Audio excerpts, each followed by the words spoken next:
오늘 말씀의 제목은 지금 사랑하라입니다. 제가 말씀을 전할 때마다 사랑을 많이 얘기하죠. 하나님이 저에게 사랑을 전하라고 그렇게 말씀을 하셨어요. 오래전에. 제가 광야를 지난다라고 생각하는 그러한 시간들이 오래 있었는데 그때 이제 홀로 하나님 앞에 예배하고 하나님 앞에 머무는 그러한 시간들이 있었습니다. 어느 날 제가 하나님 앞에 이제 예배하고 기도하면서 하나님께 이렇게 말했어요. 하나님, 제가 하나님을 위해서 무언가를 해야 될 것 같은데 제가 지금 이러고 있네요. 제 상황이 이러네요. 라고 하나님께 그렇게 말을 했어요. 그랬는데 그때 하나님께서 제 마음 가운데 주신 마음이 뭐였냐면, 무엇을 하려고 무엇이 되려고 하지 말아라. 지금 사랑하라. 이 말씀을 주셨어요. 그날 그 말씀이 제 마음에 깊이 새겨졌습니다. 제가 몇 주 전에도 여러분과 함께 나눈 말씀 중에서 사명을 위해 기도하고 있을 때 하나님께서 저에게 나는 그 사명보다 너와 사랑의 관계를 더 원한다라는 그 마음을, 감동을, 말씀을 주셨다는 것을 나눴을 것입니다. 그때도 제가 그 마음을 마음에 새겼어요. 그래서 저의 삶에 지금까지 살아오는 그런 인생의 여정 가운데서 하나님께서 저의 삶에 결론과 같이 주신 말씀이 있다면 오늘의 이 본문에 나오는 말씀입니다. 하나님을 사랑하고 이웃을 사랑하라 라는 그 말씀이에요. 하나님께서 여러분 잘 아시다시피 몇 번에 걸쳐서 제가 얘기를 나누었는데, 출애굽한 이스라엘 백성에게 말씀하시기를 너희가 애굽에서 있었던 그 법도 따르지 말고 앞으로 갈 가나안의 법도 따르지 말고 너희는 이제 내 백성이 되었으니 내 백성답게 살기 위해서는 나의 법을 따르고 지켜라 라고 말씀하셨죠. 그러면서 모세에게 허락하신 말씀이 십계명이었어요. 그래서 우리가 지난번에도 살펴보았듯이 1계명부터 4계명이 하나님을 사랑하라는 것이고 5계명부터 10계명이 10번째 계명까지가 이웃을 사랑하라는 말씀으로 그렇게 두 가지로 크게 나눌 수 있다라고 말씀드렸습니다. 레위기 19장 18절에도 하나님께서 계속해서 말씀하시기를 뭐라고 하시냐면, 원수를 갚지 말며 동포를 원망하지 말며 내 이웃 사랑하기를 내 자신과 같이 사랑하라. 나는 여호와니라. 이렇게 말씀하고 계십니다. 하나님은 그러면 우리에게 왜 사랑하라고 자꾸 말씀하실까요? 하나님의 존재의 본질이 사랑이시기 때문에 그렇습니다. 하나님의 속성이 사랑이시라는 거 잘 아시죠? 요한일서 4장 8절과 4장 16절에 보면 하나님은 사랑이시니라 라고 말씀하고 있습니다. 제가 말씀을 준비하면서 하나님이 주신 그런 게임을 하나 만들어 봤어요. 커다란 바구니 안에 제가 공을 가득 담았습니다. 여러분 한 사람씩 나오셔서 이 바구니 안에서 공을 뽑아서 가져가세요 라고 했어요. 자, 그 다음에 여러분 똑같은 색깔의 공을 가지신 분끼리 모이세요 라고 했을 때 딱 보니까 한쪽에 사람이 다 모여 있는 거예요. 빨간색 공을 드신 사람들이. 왜 그랬을까요? 제가 그 바구니 안에 빨간색 공만 집어넣기 때문입니다. 또 커다란 통에 제가 얼음물로 아주 시원하게 채웠어요. 그리고 여러분에게 말했습니다. 여러분 여기 이곳에 나와서 여기에 여러분의 손을 담그세요. 아주 시원할 것입니다 라고 말을 했어요. 그리고 여러분에게 제가 말했습니다. 여러분의 손이 이전보다 더 깨끗해졌다고 생각하시는 분만 손을 드세요 라고 말씀드렸을 때 여러분은 한 사람도 손을 들 수 없었을 거예요. 왜냐? 제가 그곳에 시커먼 먹물을 잔뜩 풀어놓았기 때문입니다. 얼음물이었지만 먹물이었어요. 여러분의 손은 다 먹물이 되어 있었을 거예요. 왜 그랬을까요? 제가 거기에 먹물만 풀어놓았기 때문이죠. 제가 이 예화가 적절할지는 모르겠으나 하나님은 사랑이시다라는 것이죠. 그분에게서 나오는 모든 것은 사랑일 뿐이에요. 그분에게는 사랑만이 있어요. 사랑 덩어리가 하나님이시라는 것입니다. 그분의 행하심은 다 사랑이시라는 거지요. 그래서 요한복음 15장 10절에 보면 내가 아버지의 계명을 지켜 그의 사랑 안에 거하는 것 같이 너희도 내 계명을 지키며 내 사랑 안에 거하리라. 지키면 내 사랑 안에 거하리라. 이렇게 말씀하고 있어요. 거한다는 것이 무엇입니까? 사는 것이죠. 삶입니다. 우리는 이것을 기억해야 해요. 하나님의 속성이 사랑이시라는 것을 깊이 알 때 하나님의 창조에 가득한 하나님의 사랑이 보여질 것입니다. 그분의 기록된 모든 말씀이 사랑이라는 것이 깨달아지게 된다는 것입니다. 그 말씀이 설령 책망과 경고와 심판의 말씀이라 할지라도 그 말씀조차 그분의 사랑 가운데서 비롯되었음을 우리는 깨닫고 느끼게 될 것입니다. 저는 예언서를 읽을 때마다 이거를 많이 체험을 해요. 예언서에는 하나님을 거역하고 불순종한 그 백성에게 돌아오라, 돌아오라, 그렇지 아니하면 심판이다 라고 말씀하고 계시지만 그 말씀 속에서 얼마나 절절한 하나님의 사랑이 느껴지는지 모릅니다. 그래서 그 말씀을 읽을 때 막 가슴이 막 뛰어요. 그런 것을 많이 체험합니다. 왜? 하나님은 사랑이시기 때문에, 하나님의 처음도 끝도 사랑이시기 때문에 우리는 그분 안에서, 그 말씀 안에서, 그 말씀이 어떠한 말씀이라도 사랑을 느끼고 체험할 수 있다는 것입니다. 여러분, 주님께서 사랑하는 우리 주님교회 여러분은 오늘 어떠한 것으로 심장이 뛰고 가슴이 뛰고 계십니까? 정말 하나님으로, 하나님 사랑 때문에 여러분의 가슴이 지금 뛰고 계십니까? 오늘 제가 이 말씀을 준비하지는 않았어요. 시즌2에 담임 목사님께서 우리 교회 교인들이 말씀 묵상을 했으면 좋겠다라고 말씀을 여러 차례 하셨습니다. 정말 제가 이 시간 바라는 것은 이제 그 하나님의 사랑이신 것을 여러분이 말씀 묵상과 또한 말씀 읽기를 통해서 그 하나님의 사랑을 만나고 그 하나님의 사랑 때문에 그 말씀 안에서 여러분이 가슴이 뛰고 정말 심장이 뛰는 그러한 우리 주님교회 여러분의 삶이 되어지기를 주님의 이름으로 축복하고 싶습니다. 하나님은 또한 말씀하십니다. 창세기 1장 26절에 우리의 형상을 따라 우리의 모양대로 사람을 만들었다라고 했습니다. 여기에서 형상은 이미지죠. 하나님을 하나님 되게 하는 그런 하나님의 품성, 그것이 무엇이냐? 바로 대표적으로 사랑이시라는 것을 여러분은 잘 알고 계실 것입니다. 그래서 하나님은 우리에게 사랑하라고 말씀하실 수밖에 없어요. 그분은 사랑이시기 때문에, 그냥 사랑 덩어리이시기 때문에 그렇다는 것입니다. 다시 말하면 내 이웃을 내 몸처럼 왜 우리가 사랑해야 할까요? 그것은 하나님의 형상과 모양을 따라 지음받은 존재이기 때문입니다. 제가 금방 읽었듯이 창세기 1장 26절에 우리의 형상을 따라 우리의 모양대로 사람을 만들고 라고 하셨을 때에는 거기에서 그 모양이라 하는 그 표현은 하나님의 존재 스타일을 말씀하고 있어요.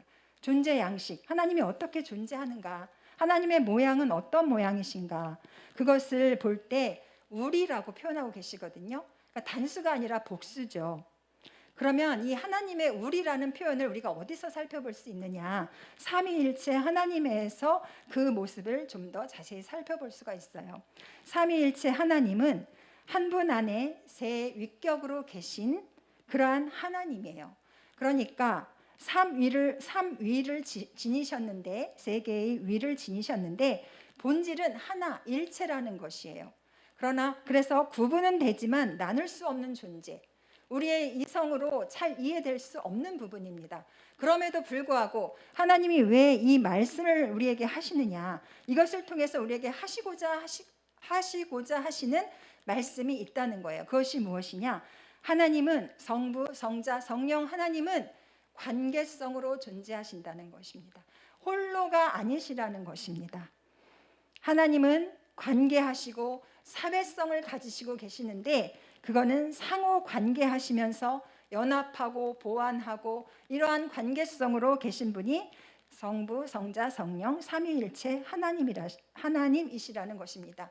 우리가 앞에서 살펴본 것처럼 근데 그 하나님의 속성이 뭐라고 했죠? 사랑이시라고 했어요. 그래서 이 하나님은 성부, 성자, 성령 하나님의 이 관계성 안에서 있어지는 이 사회성의 그 원리는 뭐냐면 사랑으로만 교제하시는 하나님이시라는 것입니다.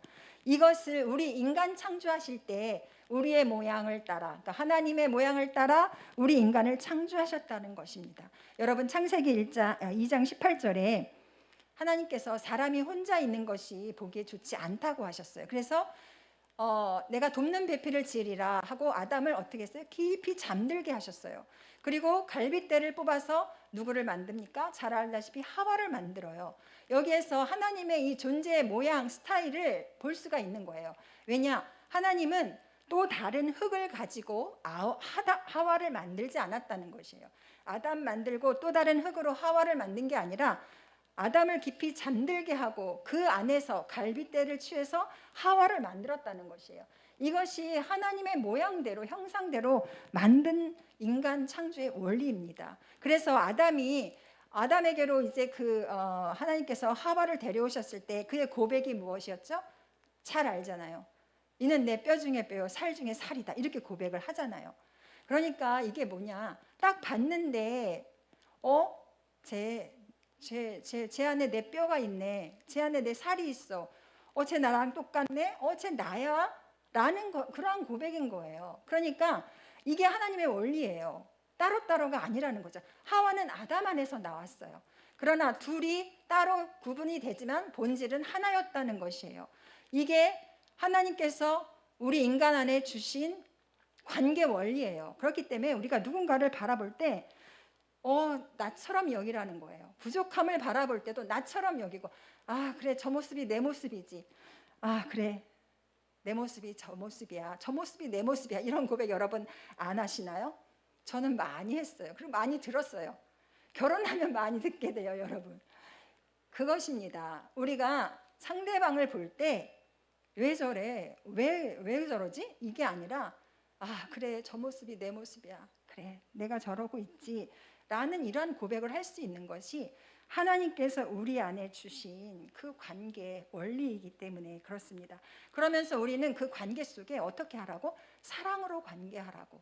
그것이 하나님의 형상을 따라 하나님 모양대로 지으신 우리 인간의 모습이라는 거죠. 그래서 하나님께서 내 계명은 곧 내가 너희를 사랑한 것 같이 너희도 서로 사랑하라 하는 이것이니라 라고 말씀하고 계십니다. 인간을 한자로 표현하면 사람인의 사이간이죠. 사람과 사람 사이에는 관계라는 것이 반드시 필요하고 그것이 반드시 존재합니다. 그런데 그 관계를 통해서 인간은 어떻게 합니까? 성장합니다. 그리고 그 관계를 통해서 인간은 완성되어져 가는 존재가 되는 것이에요. 그것이 하나님께서 우리를 유기체적인 그러한 공동체로 만드셨어요. 그렇게 그것을 지향하면서 살아갈 수 있도록 하나님은 우리를 그렇게 만드셨다라는 것입니다. 혼자는 절대 성장해 갈 수가 없는 존재가 우리 인간이라는 것입니다. 우리가 이렇게 오늘도 이렇게 모였지만 우리가 하나님 예수 그리스도를 머리로 해서 우리는 그 몸을 이루는 각각의 지체로 이곳에 모였어요. 그래서 이 공동체 안에서 우리가 때로는 부딪히고 이런 어려움들을 겪습니다. 그건 당연해요. 그건 자연스러운 현상이에요. 저도 그것을 경험했어요.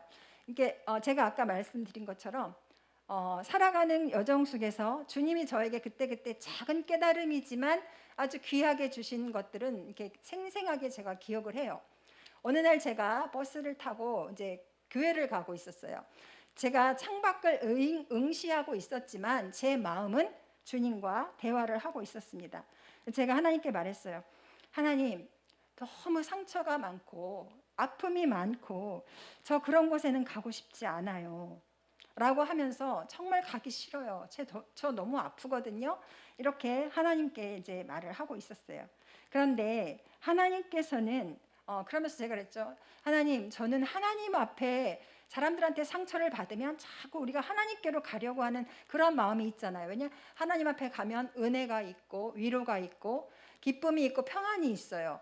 그래서 자꾸 하나님께로 가려고 해요. 그리고 여기서 떠나고 싶지 않은 거예요. 상처가 있는 곳으로 가고 싶지 않은 거예요. 그래서 하나님 앞에 그렇게 말을 했어요, 제가.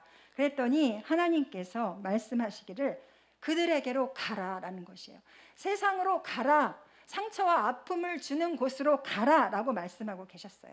저에게 그렇게 말씀하셨어요. 왜냐? 그들에게 오히려 사랑을 가지고 가라는 거예요. 왜? 너에게 그 예수 그리스도의 사랑이 이미 있다라는 것입니다. 그랬을 때 정말 이 하나님이 주시는 멍에예요. 말씀의 멍에죠. 우리가 세상에서 받는 고통과 환난과 이런 거는 정말 힘들지만 우리가 예수를 믿음으로 하나님이 주시는 그 말씀의 멍에를 지는 건 오히려 쉽다고 했어요. 하나님은 가기를 원하셔요. 이미 내가 너에게 준 그 사랑을 가지고 가라라고 말씀하신다는 거죠. 그것을 통해서 하나님 어떻게 하십니까? 그 사랑으로 그리스도의 장성한 분량에 이르기까지 우리가 성장하기를 원하신다라는 것입니다. 우리가 뒤로 물러가는 것이 아니라 그리스도의 장성한 분량까지 그 사랑 안에서 자라가기를 하나님은 원하신다라는 사실입니다. 바라기는 우리 주님교회 사랑하는 주님의 사랑하는 여러분, 정말 우리가 이곳에서 그리스도의 장성한 분량에 이르기까지 때로는 아픔이 있다 할지라도 그리스도의 그 사랑 안에서 든든하게 자라가고 성장해 가고 하나님의 나라를, 하나님의 몸된 교회를 세워가는 우리 모두 되어지기를 주님의 이름으로 축복합니다. 그러면 어떻게 이웃을 내 몸처럼 사랑할 수 있습니까? 하나님을 사랑하는 자는 이웃을 사랑할 수 있다는 것입니다. 요한 1서 4장 20절 제가 이 말씀을 읽어드리겠습니다. 누구든지 하나님을 사랑하노라 하고 그 형제를 미워하면 이는 거짓말하는 자니 보는 바 그 형제를 사랑하지 아니하는 자는 보지 못하는 바 하나님을 사랑할 수 없느니라. 21절 우리가 이 계명을 주께 받았나니 하나님을 사랑하는 자는 또한 그 형제를 사랑할지니라. 아멘. 그렇습니다. 우리에게는 하나님을 사랑하는 자가 이웃을 사랑하게 된다라는 것입니다. 하나님을 사랑한다면 이웃을 사랑하지 않을 수 없다라는 것입니다. 제가 또 하나의 작은 간증을 할게요. 제가 정말 아까 말씀드린 것처럼 제 인생에서 하나님이 사랑을 정말 많이 가르쳐 주셨어요. 아주 작은 체험들을 통해서 사랑을 계속해서 가르쳐 주시는데 제가 이제 비행기를 탈 때 하나님과의 관계 속에서 있었던 일을 나눌게요. 제가 언젠가 비행기를 탔을 때, 비행기를 탈 때마다 그렇습니다. 저는 너무나 겁이 많기 때문에 이렇게 땅에 발을 딛고 있어야 안정감을 누리지, 비행기를 타거나 배를 타면 저는 너무너무 싫어요. 겁이 많아서 그렇습니다. 그런데 비행기를 어쩔 수 없이 타야 할 때가 있잖아요. 그럼 비행기를 타면은 제가 이제 마음에 소원함이 있어요. 그게 뭐냐면 하나님, 이 비행기가 이륙해서 비행을 잘하고 안전하게 착륙하게 해주세요. 이 기도를 하죠. 그러니까 그때는 아무것도 없어요. 하나님과 나만, 그냥 주파수를 하나님께로만 딱 맞추고 그렇게 간절하게 기도를 합니다. 저는 그렇습니다. 겁이 많아서 하나님을 그냥 의지해요. 100%. 그 시간 더 간절히. 그런데 결국 뭐예요? 여기서 지금 내 생명에 대한 안전감을 지금 바라는 거잖아요. 내가 이 생명이 정말 잘 보존되기를 바라는 거잖아요. 그런데 생각해 보세요. 그 상황 가운데서 하나님, 이 비행기가 폭파해도 내 생명만 건져주세요, 이렇게 기도할 수 있는 사람 있을까요? 없을 것 같아요. 하나님, 이 비행기가 안전하게 해주세요. 그러면 이 비행기로 인해서 내 생명이 안전하죠. 그러면 내 옆에 같이 타고 있는 모든 사람들도 안전해요. 보세요. 비행기의 안전과 나의 안전과 이 같이 탑승한 사람들의 안전이, 그 생명이 어떻게 되어 있습니까? 하나로 맞물려 있어요. 하나로 연결되어 있어요. 그렇기 때문에 우리는 비행기 기장에 그 안전을 바라야 되고, 그와 마찬가지로 내 안전을 바라고 탑승한 사람들의 안전을 바라야 돼요. 탑승한 사람들은 다 어떻게 돼도 나만 안전할 수 있다라고 그 시간 구할 수 있는 그 상황이 안 되는 거잖아요. 내 몸이 안전하고 내가 축복받고 내가 정말 생명이 잘 유지되기를 원하는 것처럼 동일한 마음으로 내 몸을 사랑해서 나를 축복하는 마음으로, 내 생명을 축복하는 마음으로 그곳에 있는 사람들을 위해 축복해야 된다는 거죠. 그게 하나님께서 이웃을 사랑하라고 하신 이유가 거기에 있어요. 우리는 지금 각각이 아니라는 것입니다. 하나의 생명으로, 하나의 공동체로, 하나님의 하나의 지체로서 우리는 이루고 있다는 것이에요. 우리는 그렇기 때문에 나를 축복하는 마음으로 내 몸을 사랑하는 것처럼 우리는 옆에 있는 형제와 자매를 위해 사랑할 수 있고 사랑하라고 주님은 말씀하고 계시는 것이라는 것입니다. 여러분, 그래서 제가 한 번은 이거를 아주 강력하게 체험한 적이 있는데요. 사람들이 모두가 다 일어나서 막 짐을 내리고 막 나가려고 막 서성이고 있는데 저는 한참 동안 그 사람들의 뒷모습을 보면서 막 축복을 했어요. 전혀 알지 못하는 사람들이지만 그 뒷모습이 너무너무 사랑스러워 보이는 거예요. 그래서 하나님 앞에 막 축복을 하고 너무 진짜 내 안에 계신 성령님께서 그렇게 하셨겠죠. 내가 한 게 아니겠죠. 그러니까는 하나님의 사랑 안에 거하라고 하신 이유가 바로 그러면서 제 안에서 막 기쁨이 샘솟았어요. 그것을 요한복음 15장 11절에 그렇게 말씀하십니다. 내가 이것을 너희에게 이름은 내 기쁨이 너희 안에 있어 너의 기쁨을 충만하게 하려 함이니라 라고 말씀하시는 것입니다. 하나님은 우리가 사랑함으로 기쁨과 평안을 우리 모두 안에 누릴 수 있는 그런 삶이 되기를 원하신다라는 것이죠. 마지막으로 요한일서 4장 9절에서 11절 말씀을 제가 여러분에게 한번 낭독해 드리고 그 다음에 이제 말씀을 정리하겠습니다. 요한일서 4장 9절에서 11절 말씀을 보면 하나님의 사랑이 우리에게 이렇게 나타난 바 되었으니 하나님이 자기의 독생자를 세상에 보내심은 그로 말미암아 우리를 살리려 하심이라. 사랑은 여기 있으니 우리가 하나님을 사랑한 것이 아니요 하나님이 우리를 사랑하사 우리 죄를 속하기 위하여 화목 제물로 그 아들을 보내셨습니다. 사랑하는 자들아, 하나님이 이같이 우리를 사랑하셨은즉 우리도 서로 사랑하는 것이 마땅하도다. 네, 하나님이 이렇게 사랑하셨다라고 말씀하고 계시고, 그러니까 너희도 이같이 사랑하라고 말씀하고 있습니다. 그리고 여기서 특징은 나에게라고 하지 않았어요. 우리에게, 우리를 살리려, 우리가 하나님을 사랑한 것이 아니요 하나님이 우리를 사랑하사, 그리고 하나님이 이같이 우리를 사랑하셨은즉 우리도 서로 사랑하는 것이 마땅하다. 우리라고 하나님께서는 표현하고 계십니다. 그렇습니다. 예수 그리스도의 대속의 십자가는 나에게만이 아니에요. 지금 옆에 있는 사람들을 보세요. 내 옆에 있는 그 사람에게도 동일하게 예수 그리스도는 대속의 십자가로 화목 제물이 되어 주셔서 구속의 은혜를 허락하신 것이에요. 내가 받은 사랑이 100이라면 옆에 있는 형제가 받은 사랑도 100이에요.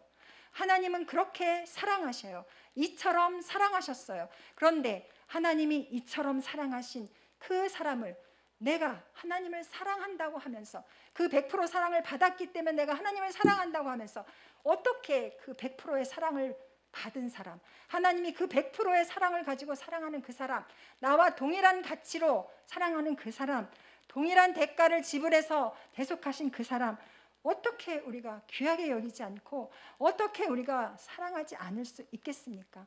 하나님은 우리에게 그렇게 사랑하라고 말씀하고 계십니다. 하나님께서 우리에게 예수 그리스도를 통해서 어떠한 대가를 지불하고 나를 사랑하신 그 사랑이 어떠한 사랑인가를 안다면 우리는 정말 주님의 그 계명대로 사랑할 수밖에 없다라는 것입니다.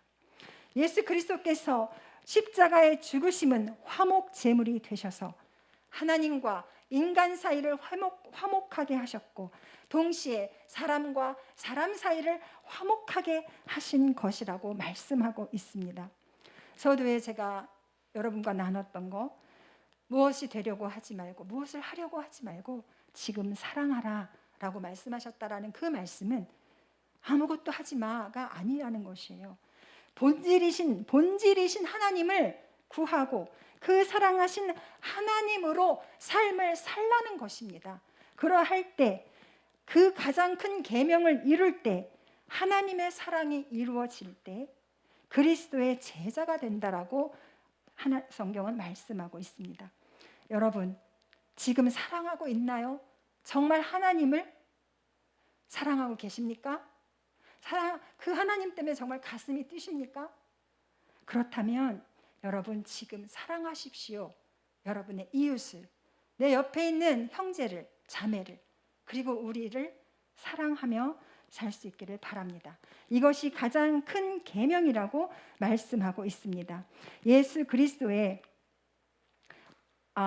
요한복음 15장 10절에 내가 아버지의 계명을 지켜 그의 사랑 안에 거하는 것 같이 너희도 내 계명을 지키면 내 사랑 안에 거하리라. 성부, 성자, 성령 하나님이 상호 관계하고 연합하여 거하시는 것처럼 하나님 안에 예수 그리스도가 계시고 예수 그리스도 안에 우리가 거하는 것은 사랑 안에 거할 때 그렇게 된다는 것입니다. 아버지의 그 사랑하라는 계명을 지킬 때 우리는 그렇게 된다는 것입니다. 이보다 더 큰 축복이 어디 있겠습니까? 하나님의 이 가장 큰 계명, 하나님 사랑하고 이웃 사랑하라는 그 계명을 순종하셔서 정말 하나님의 은혜와 축복이 여러분의 인생 전체에 온전하게 임하시기를 예수님의 이름으로 축복합니다. 아멘.